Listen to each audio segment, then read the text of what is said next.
Hey, thanks for checking out Pure Delusion. I'm Tamir. I'm Clayton. And today we're here for the Pwns segment. As we all know, Game of Thrones started today live. It just debuted. So we're pretty much doing live reactions of how we felt about Season 7, Part 1, first episode, and what we thought about it. Yeah, so we're a newer YouTube channel. We've only been around about, 7 months now? Yeah. So we don't really have any other videos on Game of Thrones, but we're huge Game of Thrones fans. Very. So we figured we're just going to start on Season 7, Episode 1. Yeah. So we're going to do some analysis, maybe talk about a little bit of the recap, but thanks for watching. We're going to call this Thrones Pwns. Thrones Pwns. Yeah. So Episode 1 of Thrones Pwns. Now, I guess we could talk about back history about Game of Thrones maybe towards the end of the video, but let's just get right to the meat and potatoes. So, Clayton knows this very well. I am a huge Arya fan. She's the best character in the entire series. And you can go ahead and talk about your favorites. So, my favorite's Tyrion, and I think the Hound is my second favorite. So, that's insane. Let's just start off with talking about the opening scene, a huge scene. Now, we're going to have spoilers, so you shouldn't be watching this. Yes, a good call. If you don't like spoilers. Spoiler alert. Spoiler Okay. alert. If you don't want spoilers, you probably want to go down to the last minute of this video, because this whole thing is just spoilerific. Just watch the episode, then come back. Then come back, and we plan on doing this weekly. So yes. So anyway, first scene opens with Walder Frey, and he's having a party with all the Frey family. Now, just side note, that is amazing to me how you know everyone's name in Game of Thrones. I describe people, and he knows this, by things that happen. So I'm like, oh, that's the Red Wedding guy. Or, oh, yeah, that's that big guy that, tried to kidnap so-and-so. Like, I don't know anyone's name in this show, except Arya Stark. That's it. But go ahead. So this is the Red Wedding guy. Yeah, the Red Wedding guy. So how surprised were you when with the big reveal when it was Arya? Yeah. It was a huge surprise because I just didn't know she was on that level yet. Like, I mean, Arya's a badass, I knew, but I thought she was kind of trying to stay on the low. She stole the faces. I thought, the guy's looking for her, so I just figured she's going to kind of chill a little bit. She's not going to be right out there, boom, revenge time. I'm here for your, Well, if you remember back to Season 6, she killed Walder Frey. So it was when I first saw it, I was like, "Ooh, this is a flashback." That's what I thought. I thought it was a flashback. It was strange because I was like, "Oh, I didn't realize." And then it kind of clicked when he started talking about the Red Wedding. So there were so many good quotes in this. Yeah. One of the quotes that Arya said was, "You leave one wolf alive, the sheep are never safe." Woo! Bars. Drop that knowledge. Drop the bars on them. Oh yeah. So winter came for House Frey. Thank goodness. Way to go, Arya. One down. Yeah. More to go. The title of this episode is Dragonstone. So do you have any what would you say a theme of this episode is? I guess I would say revenge, because Arya got her revenge. You see the dragon chick. What's her name? Daenerys. Denali came over, and she's there for revenge. You see in the scene the Lannisters. They're trying to figure out how to protect themselves because what's the saying? The chickens have come home to roost. Everything's not looking good for them. So it just looks like revenge. That's my. To me, so the title's Dragonstone. It's obviously about kind of dealing with your past. Kind of maybe you for Daenerys, it's a homecoming because Dragonstone is where she's born. But for a lot of the other characters, they kind of have to deal with their past and kind of finish some of that business. So for Arya, we see her going back to King's Landing to kill Cersei. King's Landing is one of the probably very difficult for her in her life. That's definitely. where her dad was killed. She was kind of homeless there for a little bit.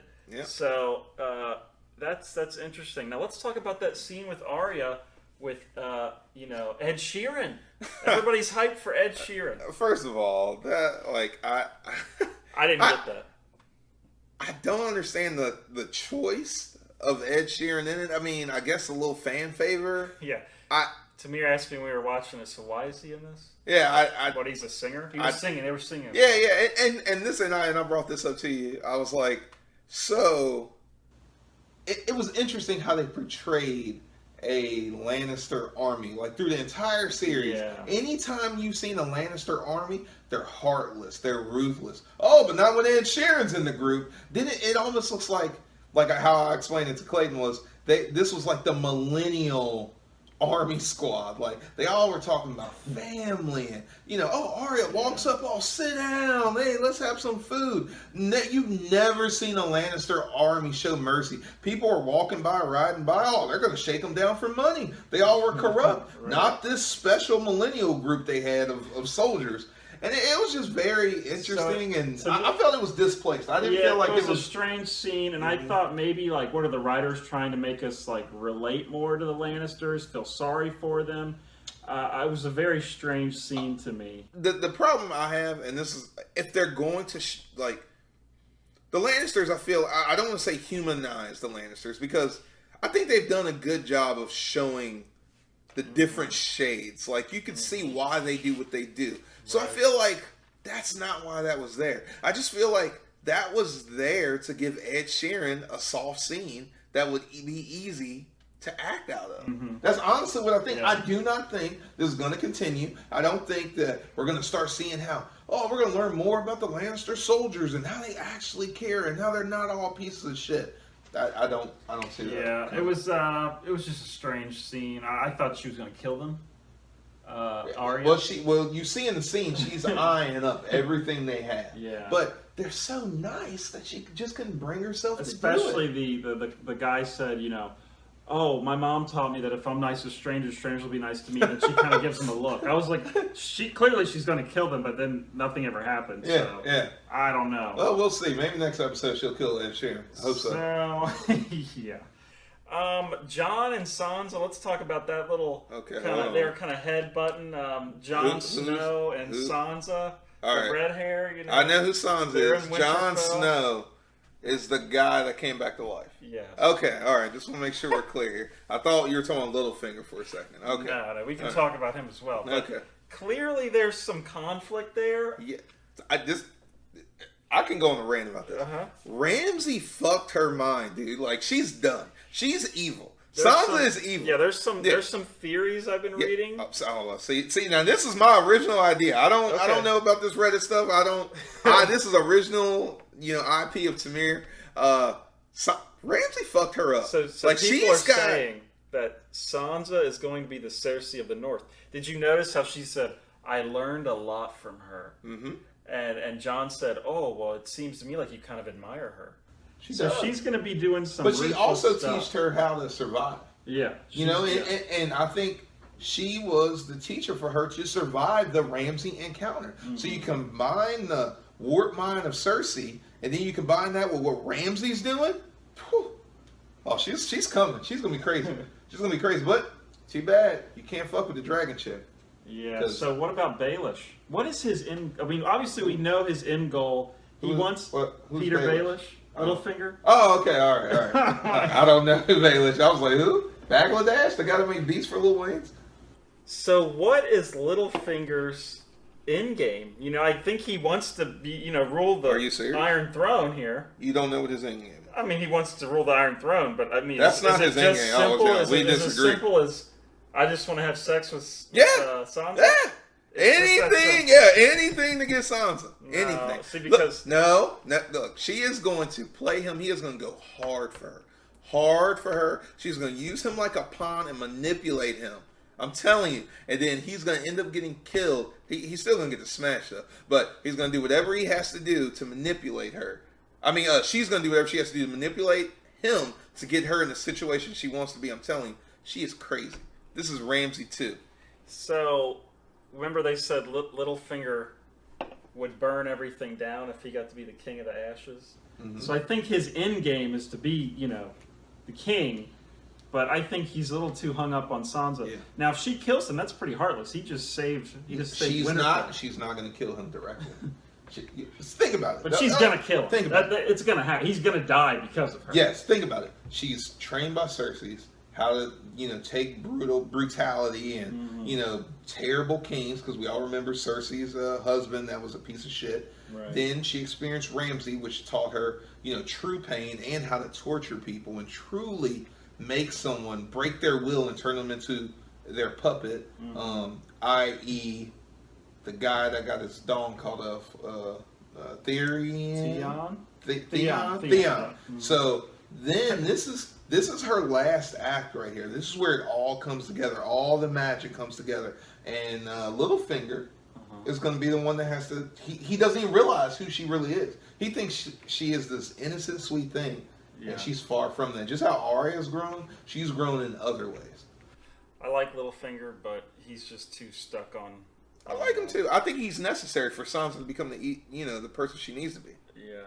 So what about Jon saying that those people could keep the Karstarks and the Umbars, that they got to keep their castles even though they betrayed the Starks? How do you feel about that? I mean, that doesn't surprise me. Jon Snow's pretty much a straight up guy, and the only thing that's going to save him is because the dragon chick's going to be obsessed with him. Otherwise, Sansa will kill him too. So that just irritated me. Like, these people should be dead. Sansa was right. Like, they should have killed these people. Taking their castles. Like, that's just so naive of him. To think, they're just going to... Sansa has the right state of mind here. I see what you're saying. So, to me, that's where the conflict really starts. I think Baelish is going to try to... But this just shows Jon is trying to change the culture. Like, you got to start somewhere. Okay, yeah. You got. I mean, I get it. You have the safer way. That is the safer mentality. Destroy thy enemy so they cannot rise above you. Yeah. But he's taking that chance. The wildlings. He took that chance. And so this is Jon Snow. They're trying to build him up and give him leadership, because eventually I think we all know where this is going, with him and my theory, is that the end game here is Jon and Daenerys are going to, probably become married. Yeah. So, and then they talked about the dragon glasses on Dragonstone, and Jon Snow needs to know. So clearly, we know what's going to happen. Yeah, he's going there. Yeah, and he's going to meet her there. Uh-huh. So that whole part with Dragonstone was kind of strange to me. We had to wait till the end of the episode to get to Dragonstone to see Daenerys, and there was very little dialogue. It was properly placed. Not much dialogue, but. Why wasn't anybody there? They just abandoned this castle. So Stannis dies, but he doesn't have anybody there defending this castle. I think that just shows how disrupted the whole King's Landing is. From them blowing all those people up, like, they have enemies everywhere. I think all of their armies are just protecting, the core. That is what they're doing right now. Mm-hmm. So that was a little strange to me, how they were just able to waltz right into Dragonstone without a fight. So, yeah, that was a little bizarre to me. So, what was your favorite? What was your favorite scene of this? Beginning, Arya. The first scene. Arya. Oh yeah, I'm a big, huge Arya Stark fan. I've been waiting for this moment. That was it. Second favorite, honestly, it probably was the Hound. Yeah. So the Hound scene was my favorite scene.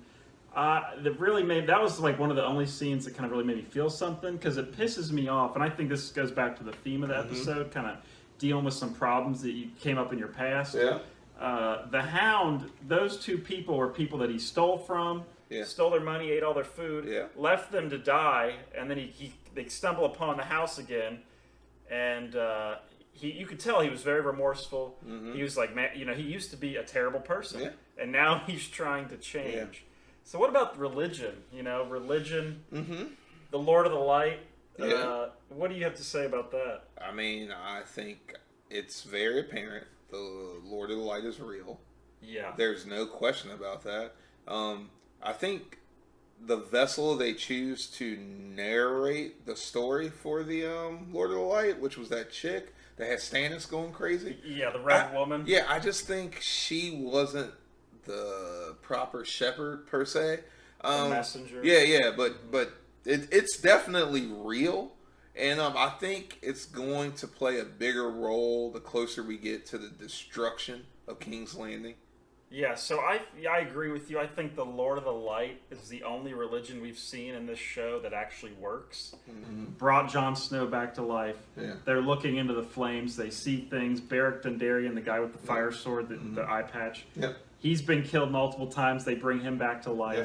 So this religion is clearly Yeah. legitimate, and I think the Hound kind of sees that now. Yeah. He's obviously was not a believer, but now he's overcame his fear of fire. He's looking into the flames, and he sees these things. So but what about the third eye kid that can't walk? yeah, they didn't really. He's at the wall. Yeah, so, but it seems like he's grown. Like it's crazy. Like hold the door guy. Hodor. After that moment, and now whatever happened, and them dragging him through the wildling area, it seems like his power has grown immensely. And I just deducted that by how he broke down the guy that opened the gate. He immediately knew everything he's seen, what he was worried about, everything. And I just felt like it shows, like, while she's been dragging him, he's been going into that, time dimensional warging thing. Yeah, warging. And I'm curious to see exactly what role he's going to play. So, because you think about it, you got Jon Snow, he's got this army. You got a guy that can predict the future. I mean, it seems like it all should work out in Jon Snow's favor. The curious part, I feel, is when he sees Sansa betray Jon Snow. Is Jon Snow going to listen? And I assume he's not. I assume. And then, Dragon Chick Daenerys is going to come in, looking badass and save him. Yeah, so only thing I guess left to touch on is there was a bunch of stuff about Sam and the Citadel. The Citadel, yeah. So those I really wasn't. They were kind of slow to me, honestly. Well, first of all, for me, anytime there's a Citadel, I get very excited because it's just always like this wealth of knowledge, and I feel like anytime you see a Citadel, there is some magic coming. Yeah. So he got some cool info, but I don't feel like Sam is done. I feel like he is going to learn some spells here. Like this is going to be the moment. And we also saw Jorah, the guy who's obsessed with Daenerys. Yeah, So we saw his arm. Yeah. Now, how did you know it was Jorah? The voice. You can tell by his voice. Because that arm, that looked like it was burned to a crisp. Yeah. I was like, oh man, is that a dragon guy? So Jorah goes to the Citadel in hopes of curing his grayscale. So to me, when he reaches his arm out, it looked more burned. So maybe he's just in the process of healing. Because that looked black, not gray. I don't think they're going to heal him. I think he's just going to come out and be a rock monster, and they're going to call him the Thing, and he's going to die, trying to protect Daenerys. Or he's going to get burned by the dragon's breath, and it's going to turn his entire body into dragon blade. Dragon glass? Dragon glass. Yeah, he's going to be the ultimate one. So talk about my theory? The theory on dragon glass you have. All right, so here's my theory. Dragon glass is created from the dragons breathing on a natural resource, and that is how you create dragon glass. Okay, so when I googled dragon glass, it says that it's made from volcanoes. Now volcanic lava. And I did not Google this. I had no idea. This was just my own pure thought. It's made from volcanoes, so obviously you need a lot of heat. So Tamir thinks that the dragons are going to breathe on whatever rocks or whatever and turn it into an endless supply of dragon glass to kill the White Walkers. Daenerys is unstoppable. It's over. Game of Thrones is done. Yeah. But I give him props. That's why, if you think about it, Daenerys has never been a real big part of the show. That's why she only gets an episode here or there. Because at the end of the day, you can't focus on her too much because she's going to win. Nothing can stop her. The only person that has a shot is Sansa. So what do you feel about the episode overall? Overall, I felt it was good. Like any Game of Thrones episode, I was left wanting more. I think it was what really happened. There wasn't a lot that happened. Well, we're leaving episode. out the Iron Island guy too. Yeah, that was. I like him. I like his character. I like him. I think he's got a certain swag. He's going to have a hard time replacing Ramsay as the bad guy because that actor Ramsay knocked it out of the park. He did. Bravo to that guy. Now, what do you think Euron Greyjoy is going to get as the gift? Who? The guy who wants to marry Cersei. Oh, okay. The new leader of the Iron Islands. Okay.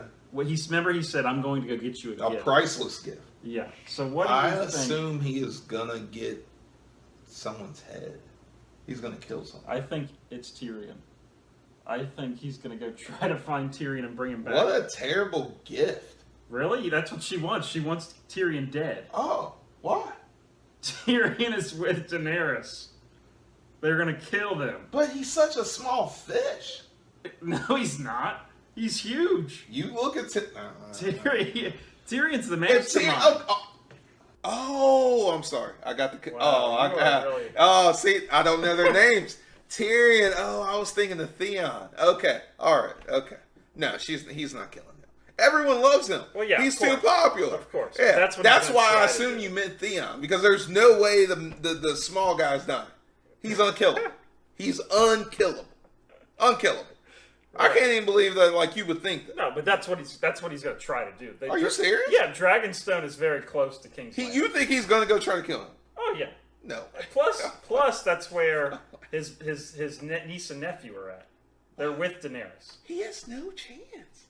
Okay. What? So overall, let's talk about the overall episode. Wrap this up. So right. Overall, I thought this was a setup episode, like most episode ones are.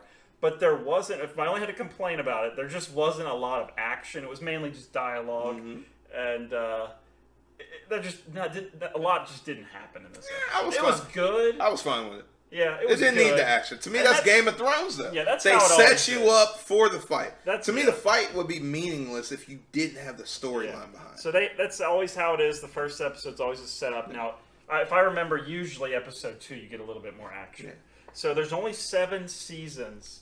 Or 7 episodes. 7 episodes in this season, which is what was really kind of a little annoying to me about why this episode didn't have any action. I was like, you're going to have to start speeding this up, you know, because you only have, I think they're going to go two seasons of 7 episodes. Yeah. So, that was my only complaint about this episode. I thought it was overall a pretty good episode. No, I really didn't have any.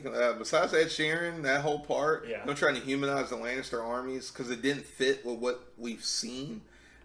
No complaints whatsoever. I thought it was great setup. For me, I couldn't be happier. Arya Stark is finally out doing shit. Like, I'm happy. It took a long time. It took a very long time. She went through hell, but she's back now. She's ready. All right, well, I guess that about wraps it up. Now, if you subscribe, I just want to put this out there. We are a variety channel. Yeah. So we have lots of different content out there. Very tons of different content. So we have a lot of different topics. Some say to our detriment. Keep that in mind if you hit that subscribe button. Yeah, let's talk about like some of the stuff we do. We got the food reviews, tech reviews, politics. Those are the ones that really burn us. I mean, hey, what can we say? We're liberals. So if you want to subscribe, just know that there's other stuff we do besides. I love how you're putting this disclaimer out there. This is funny. But we are going to try to do this after every episode. This is correct. So. Thanks for watching. Yeah, thank you. Thank you for the support. We greatly appreciate it. And comment below if you feel like we missed some type of plot hole that was very obvious. Or you want us to touch on next week. Yeah. Anything. All right. Thanks for watching Pure Delusion, guys. See ya. All right. See ya.